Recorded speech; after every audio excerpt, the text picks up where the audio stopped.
My daughter-in-law kicked me out after my husband passed away. The will revealed her true colors. Grace Thompson had spent over 3 decades weaving her life around the home she shared with her late husband, David. Their modest house sat at the end of a quiet cul-de-sac, embroidered with wildflowers and the soft hum of neighborhood chatter. It was more than just bricks and mortar. It was a tapestry of memories, whispered dreams, and decades of shared joys and hardships. Soft sunlight spilled through the living room, illuminating the worn edges of the furniture, the faded family photos, and the countless moments that had made this house a sanctuary. But all of that changed the night Grace found herself sitting at the ornate dining table, not as a hostess, but as an unwelcome guest in a place she once called home. Vanessa, her daughter-in-law, had orchestrated a tense gathering that dissolved the fragile veil of civility that had barely held the family together since David's passing. The air was thick with an abrupt chill, heavy with words unspoken but felt, as eyes darted anxiously between plates and cutlery. Grace clutched her napkin, the fabric tense in her trembling hands. Vanessa's voice broke the silence like sharp glass. "Mom, I think it's time you consider moving on," she said, each syllable a precise strike. "You can't keep living here, cloaked in the past, as if David could just come back." Her tone was clinical, almost rehearsed, devoid of warmth, but brimming with thinly veiled condescension. Grace's heart pounded, confusion flashing across her face. "Vanessa, I've lived here longer than anyone," she whispered, but the room made no space for her protest. Vanessa's sons avoided her gaze, their expressions twisted between embarrassment and uneasy agreement. The relatives seated around the table exchanged glances, the weight of collective judgment pressing relentlessly against her. It was as if everyone had silently decided she no longer belonged. "But you're just in the way now," Vanessa continued, a cruel edge sharpening her smile. "It's time to let us have a fresh start. You're holding everyone back." The statement was a silent sentence, heavy and irreversible. Grace's eyes stung as the unspoken reality set in. Her own family had turned against her. The home she had built was no longer hers to keep. Tears threatened to spill. But she swallowed them fiercely, rising from the seat that had felt so permanent just moments ago. The room seemed to close in, walls witnessing the disintegration of a woman's world in real time. With a lingering glance at David's portrait hanging lopsided on the far wall, Grace stepped into the cold night, the door clicking shut behind her like the final act of a cruel play. The soft murmur of polite conversation resumed inside, as if she had become a mere ghost, a memory best forgotten. Alone on the porch steps, shivering beneath the indifferent stars, Grace's breath hitched, the first tremors of heartbreak mingling with a silent ember of resolve. She had been humiliated in the most intimate of arenas, betrayed not by strangers, but by blood and the fragile promises of family. Yet beneath the layers of hurt and disbelief, a quiet strength began to stir, a whispered vow that she wouldn't vanish so easily. Despite the pangs of loneliness and the endless ache of loss, Grace clung to one unyielding truth. She deserved to fight, to reclaim her place, and to rewrite the ending whispered cruelly on that unforgiving night. The long road ahead promised battles far beyond a simple eviction, and as the dawn unfurled its tentative light over the empty porch, Grace took a steadying breath. This was just the beginning. In the days that followed, Grace felt the sting of that night's rejection, cutting deeper than any wound she had ever known. The echo of Vanessa's cold dismissal played over and over in her mind, a relentless tape she couldn't silence. She moved into a small apartment, downsized from the home she once nurtured, surrounded by bare walls that reflected her isolation.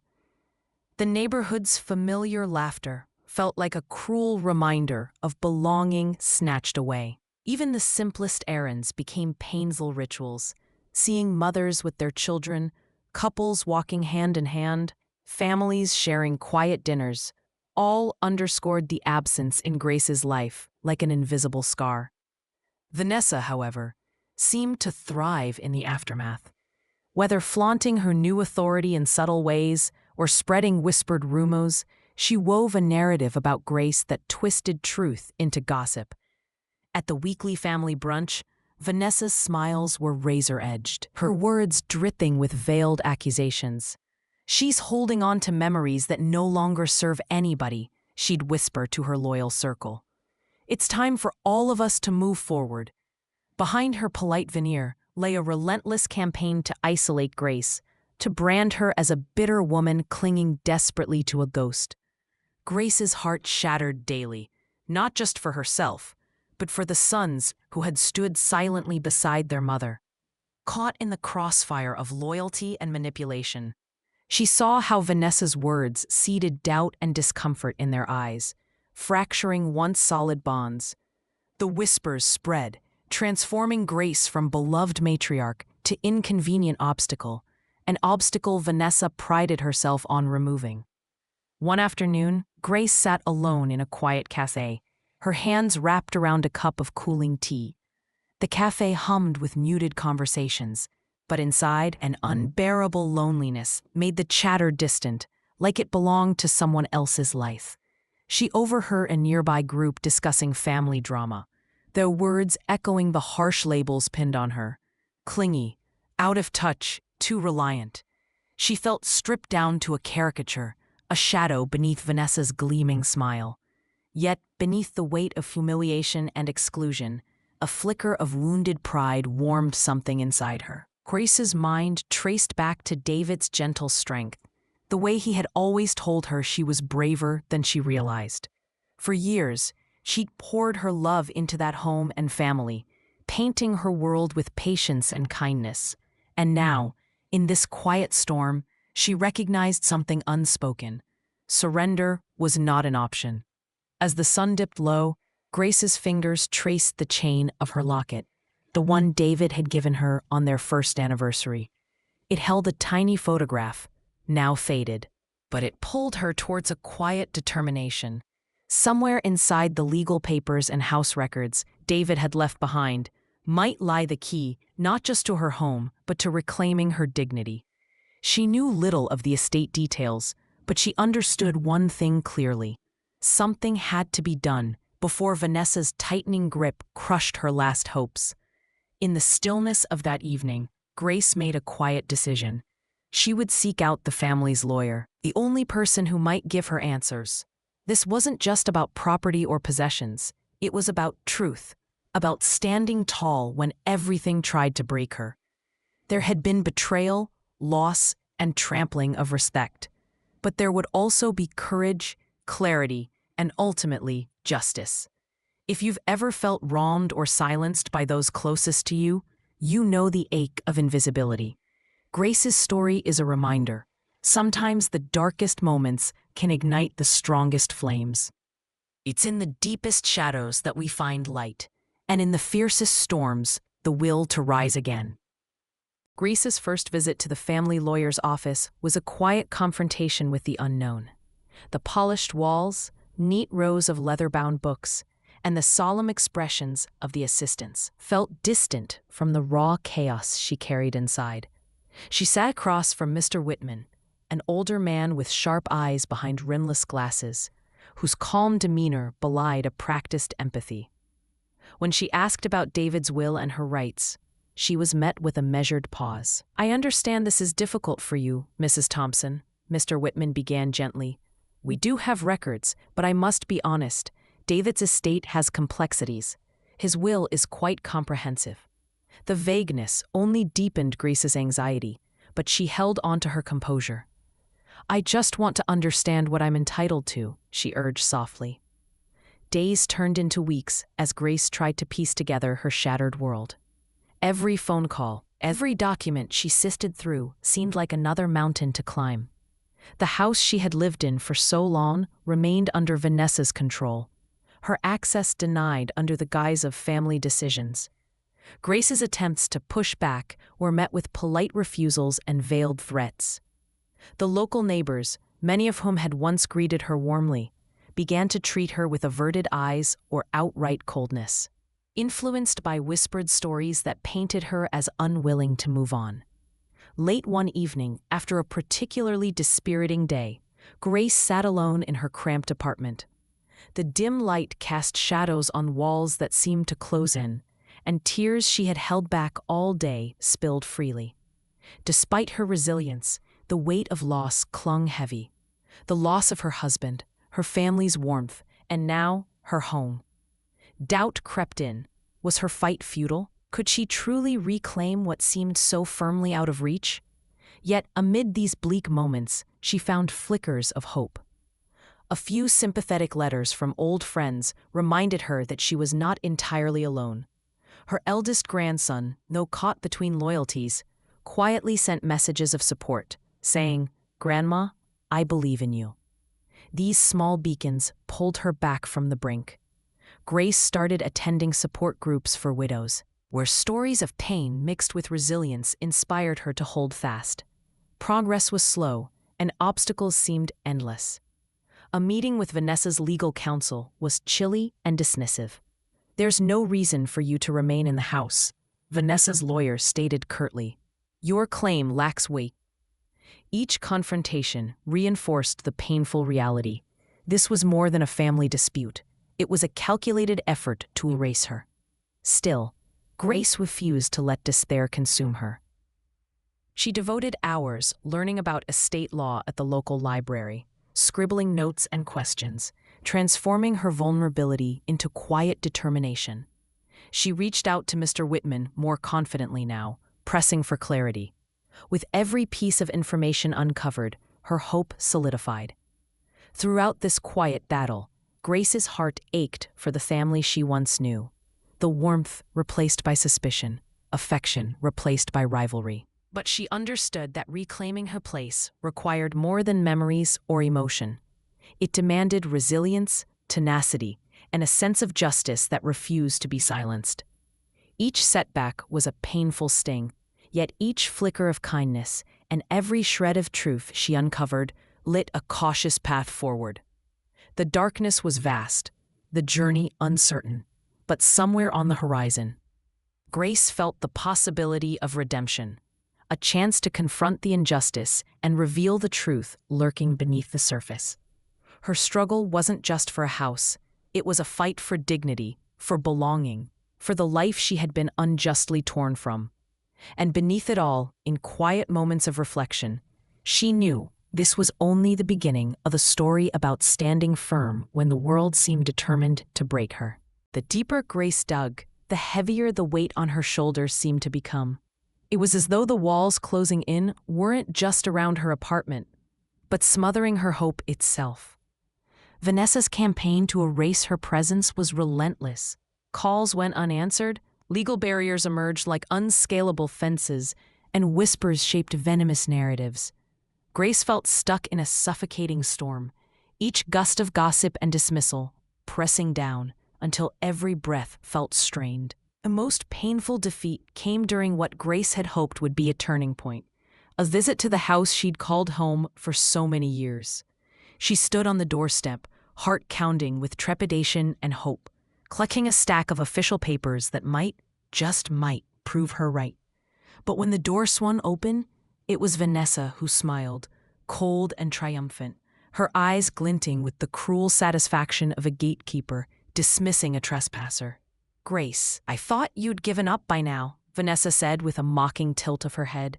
"This isn't your home anymore. You're clinging to ghosts while we live in the present." Her voice was low but sharp, slicing through the fragile veil of Grace's hope. Vanessa's sons lingered nearby, shifting uncomfortably, but saying nothing. Their silence, a quiet endorsement that stabbed at Grace's heart. The gathered family looked away, unwilling to challenge Vanessa's dominion, leaving Grace standing alone on the doorstep, the same doorstep she'd once eagerly slipped through each morning to greet her husband. Tears welled unbidden, blurring the scene. This moment, more than any, made the humbling reality hit with brutal force. Grace was on the outside, a stranger to the life she had built. The house was guarded by more than locks and doors. It was protected by bitter intent and alliances forged in ambition, not love. That night, as Grace sat in her cold apartment, shrouded in the silence of absence, the humiliation she'd felt rippled through her entire being. The very air she breathed felt suffocating, heavy with doubt and rejection. Was this how her story would end? Forgotten, sidelined, cast aside by the family she had loved? Yet even in the depths of despair, a stubborn ember glowed. Memories of David filled her mind, not just as a husband, but as a man who believed fiercely in justice, loyalty, and kindness. She thought of quiet evenings on the porch, his gentle smile, his unwavering support. Grace clenched her fists, blood pounding in her ears. She refused to be silenced, to surrender to this cruel fate. Determined, she sought answers again, pushing past exhaustion, humiliation, and the weight of betrayal. Each call to the lawyer was met with new revelations, hidden clauses in the will, uncertain property agreements, unanswered questions about the true terms of David's legacy. A sliver of something unexpected gleamed at the edge of her inquiry, details that hinted at a secret David had kept close, something that could change everything. But unveiling it meant facing Vanessa squarely and confronting a family deeply divided. Vanessa's tactics grew sharper, her social maneuvering more aggressive, but Grace's resolve was steel beneath the bruises. She found courage not only in her past, but in the idea that truth could still rise above the noise. She was at her lowest, the humiliation near unbearable, but the first faint flicker of a fight back had birthed itself in the ruins. For Grace, this was more than a battle for bricks and land. It was a fight for identity, respect, and the rightful place she deserved. The storm had reached its fiercest gale, and something was about to break. If you've ever felt pushed to your limits, betrayed when you least expected, or forced to rise alone in a hostile world, Grace's journey reminds us all that sometimes the darkest falls ignite the most powerful comebacks. Never let the cruelty of others define your worth. The crushing weight of the day left Maya staring blankly at the cracked ceiling of her tiny apartment, the relentless echoes of mocking laughter still ringing in her ears. Every glance she had endured at the office, every whispered snicker in the hallways, seemed to suffocate the spark she once carried so brightly. The comments, silent or spoken, had burrowed deep, convincing her that her dreams were nothing more than foolish fantasies. But amid the swirling storm of despair, a faint knock on her door stirred a fragile glimmer of hope. She hesitated, heart pounding, before cautiously opening it to reveal Mrs. Alvarez, her elderly neighbor from down the hall. The woman's eyes held kindness untouched by judgment, her voice gentle yet unwavering as she spoke. "I saw what happened today," Mrs. Alvarez said softly, holding out a small envelope. "I thought you might like to see this." With trembling fingers, Maya unfolded the letter inside. It was a handwritten note from a former colleague at her old job, a person she hadn't spoken to in years. The words inside weren't just supportive. They recognized Maya's talent, her resilience, and the quiet strength she exhibited even in the face of relentless adversity. For the first time in days, a subtle smile traced Maya's lips, fragile yet profound. The note was a reminder that she wasn't invisible. Somewhere, beyond the narrow judgments of her current environment, people saw her true worth. The envelope also contained a flyer for a community workshop focused on leadership and confidence building, inviting her to join a small group of women supporting one another's journeys. That night, as she sat alone beneath the soft light of a worn lamp, Maya reflected on the path that led her to this breaking point. She envisioned the countless hours she spent honing her skills, the barriers she'd overcome, and the dreams she still fiercely clung to. The sense of isolation was deep, but the letter and offer of support stirred the first embers of defiance against the silent acceptance of humiliation. Yet, doubt still gnawed at her resolve. How could she step out again after such public shaming? What if the same scorning eyes awaited her in the workshop room? Despite these fears, a resolve began to take shape, a whisper within that urged her not to be defined by the cruelty of others. The days that followed saw Maya tentatively reaching out. She sent cautious replies to the letter's author, began researching the workshop, and even mustered the courage to attend a nearby meetup focused on professional women's experiences. In these circles, stories surfaced, some mirroring her own pain, others offering lessons in endurance and hope. She met women who, like her, battled unseen forces, and together they began knitting a fabric of solidarity. This tentative network became a balm, slowly reconstructing her fragmented self-confidence. Each shared story and word of encouragement chipped away at the walls of her isolation. Maya started to imagine life as more than a series of humiliations. She allowed herself to envision moments of respect, growth, and belonging. The journey was far from over, but this moment marked a subtle shift. Maya realized that the darkest valleys also held the seeds of transformation, and with the right allies and a rekindled belief in her own value, she could begin to rewrite the narrative written over her by others. If you've ever felt invisible or defeated by cruel judgments, remember that sometimes the smallest acts of kindness and the willingness to seek connection can ignite the courage to rise again. Maya's story shows that even in the depths of despair, a new path forward can emerge, illuminated by unexpected hands reaching out in solidarity. The morning of the workshop arrived with a quiet tension knotted in Maya's stomach. She stood before the mirror, clutching the invitation flyer like a talisman, a symbol of hope and a fragile promise of change. Her reflection looked tired but determined, eyes shadowed by the weight of recent humiliation, yet glimmering with newfound resolve.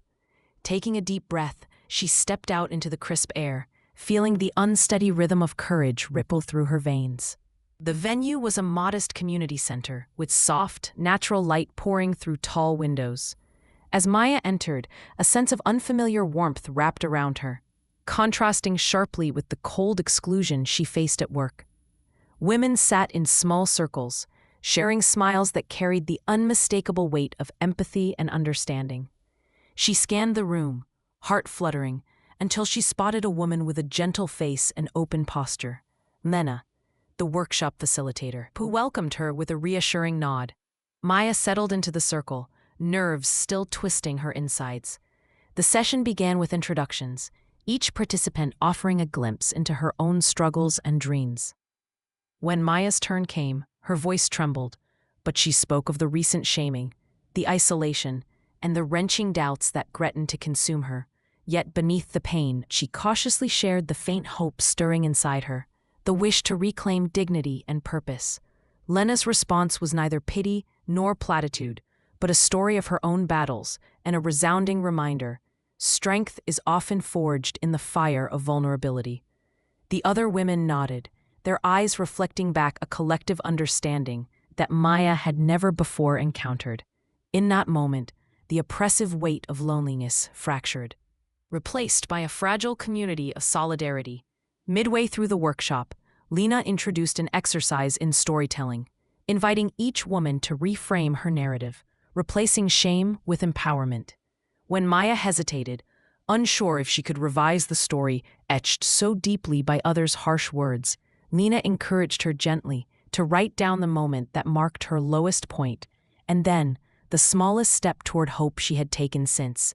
As Maya scrawled her thoughts on the paper, a revelation blossomed. Her worth was not tied to the judgment of others, but rooted in the courage to continue despite pain. After the session, as participants mingled, a figure approached quietly. It was Nathan, a respected manager from Maya's workplace, someone she'd never expected warmth from. His eyes were sincere as he apologized for the unkindness she had endured and expressed admiration for her quiet perseverance outside the office. "You deserve respect," he said simply. A few words, but they echoed loudly in Maya's soul. The news quickly reached the ears of her antagonists, stirring whispers of surprise and, in some corners, reluctant respect. The women who had tormented Maya now found their whispers drowned out by growing conversations about empathy and accountability within the workplace. Maya's transformation was no sudden leap from darkness to light, but a steady climb woven with moments of vulnerability, unexpected kindness, and the support of those who choose compassion over cruelty. This day, marked by a blend of revelation and solidarity, shifted the tide, revealing that true strength comes not from dominance, but from unity and authenticity. If you faced moments where the world seemed to cast you aside, remember that courage can be found in the delicate act of giving your true story a chance to be heard. Maya's journey teaches us that sometimes change begins with a kind voice and a single step toward connection, rewriting the script of our lives in ways we never imagined possible. The days following the workshop felt like a slow but steady awakening for Maya. The walls that once confined her under the weight of judgment began to crumble, not because others suddenly changed overnight, but because she found strength within herself to stand taller. The subtle shifts around her were tangible. The sneers were less frequent, the whispers quieter, and in some cases, empathy began to replace ridicule. At work, Maya started to reclaim her voice. During a critical team meeting, when a project was floundering, she spoke up with clear, thoughtful insights, drawing from her extensive knowledge and experience. The hush that initially fell over the room was replaced by nods and murmurs of agreement. For the first time in months, Maya felt seen, not as a subject of derision, but as a leader whose contributions mattered. Nathan, the manager who had quietly recognized her potential, stepped forward more openly to support her. He advocated for her on the behalf of others, challenging the culture of exclusion and subtle cruelty that had cracked the team's foundation. Slowly, but surely, Maya's detractors found themselves confronted with the consequences of their actions. Not in grand confrontations, but through the shifting dynamics of respect and professionalism. One afternoon, Maya received an unexpected invitation, a private meeting with the human resources director. The discussion could have been fraught with anxiety, but instead it unfolded as an affirmation. Maya was offered an opportunity to lead a new initiative promoting inclusivity and emotional intelligence within the company. The same environment that had once been a source of pain was beginning to recognize the transformative power of empathy, and Maya's voice was central to that change. Her former tormentors found the tables turning. The leaders who had thrived on humiliation now faced firm boundaries and an atmosphere less tolerant of cruelty. Some attempted to resist the change, but the tide of accountability and renewed respect was undeniable. For Maya, witnessing this quiet justice unfold was both bittersweet and empowering. Emotionally, Maya felt a release, almost impossible to describe. The hard-earned freedom from the shackles of shame. The journey through darkness had forged a resilience that was both tender and unshakable. Tears came not from despair, but from a deep well of relief and gratitude. Her transformation inspired colleagues beyond their immediate circles. Stories of her perseverance and integrity whispered through the halls, igniting conversations about kindness and strength in adversity. Maya was no longer invisible. She had become a beacon for those who had once suffered in silence. Amid this newfound clarity, Maya took time to mentor others who faced similar struggles, offering a listening ear and a steady hand. She understood now what true leadership meant, guiding with compassion forged in the crucible of hardship. The balance between professional triumph and personal growth was delicate but profound. Maya's story was a testament to the idea that justice is not always swift or loud, but often quiet, persistent, and deeply satisfying. In claiming her power, Maya redefined what it meant to be strong, showing that vulnerability, resilience, and kindness are not weaknesses, but the pillars of true courage.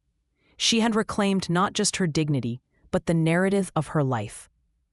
If you find yourself doubting your own strength in moments of hardship, let Maya's journey remind you that standing up for yourself with grace and patience can move mountains, transforming pain into purpose, defeat into dignity, and isolation into community. The true victory is in how you rise, not just how you fall. The morning of the workshop arrived with a quiet tension knotted in Maya's stomach. She stood before the mirror, clutching the invitation flyer like a talisman, a symbol of hope and a fragile promise of change. Her reflection looked tired but determined, eyes shadowed by the weight of recent humiliation, yet glimmering with newfound resolve. Taking a deep breath, she stepped out into the crisp air, feeling the unsteady rhythm of courage ripple through her veins. The venue was a modest community center, with soft, natural light pouring through tall windows. As Maya entered, a sense of unfamiliar warmth wrapped around her, contrasting sharply with the cold exclusion she faced at work. Women sat in small circles, sharing smiles that carried the unmistakable weight of empathy and understanding. She scanned the room, heart fluttering, until she spotted a woman with a gentle face and open posture, Lena, the workshop facilitator, who welcomed her with a reassuring nod. Maya settled into the circle, nerves still twisting her insides. The session began with introductions, each participant offering a glimpse into her own struggles and dreams. When Maya's turn came, her voice trembled, but she spoke of the recent shaming, the isolation, and the wrenching doubts that threatened to consume her. Yet beneath the pain, she cautiously shared the faint hope stirring inside her, the wish to reclaim dignity and purpose. Lena's response was neither pity nor platitude, but a story of her own battles and a resounding reminder. Strength is often forged in the fire of vulnerability. The other women nodded, their eyes reflecting back a collective understanding that Maya had never before encountered. In that moment, the oppressive weight of loneliness fractured, replaced by a fragile community of solidarity. Midway through the workshop, Lena introduced an exercise in storytelling, inviting each woman to reframe her narrative, replacing shame with empowerment. When Maya hesitated, unsure if she could revise the story, etched so deeply by others' harsh words, Lena encouraged her gently to write down the moment that marked her lowest point, and then the smallest step toward hope she had taken since. As Maya scrawled her thoughts on the paper, a revelation blossomed. Her worth was not tied to the judgment of others, but rooted in the courage to continue despite pain. After the session, as participants mingled, a figure approached quietly. It was Nathan, a respected manager from Maya's workplace, someone she'd never expected warmth from. His eyes were sincere, as he apologized for the unkindness she had endured, and expressed admiration for her quiet perseverance outside the office. "You deserve respect," he said simply. A few words, but they echoed loudly in Maya's soul. The news quickly reached the ears of her antagonists, stowing whispers of surprise, and in some corners, reluctant respect. The women who had tormented Maya now found their whispers drowned out by growing conversations about empathy and accountability within the workplace. Maya's transformation was no sudden leap from darkness to light, but a steady climb woven with moments of vulnerability, unexpected kindness, and the support of those who choose compassion over cruelty. This day, marked by a blend of revelation and solidarity, shifted the tide, revealing that true strength comes not from dominance, but from unity and authenticity. If you've faced moments where the world seemed to cast you aside, remember that courage can be found in the delicate act of giving your true story a chance to be heard. Maya's journey teaches us that sometimes change begins with a kind voice and a single step toward connection, rewriting the script of our lives in ways we never imagined possible.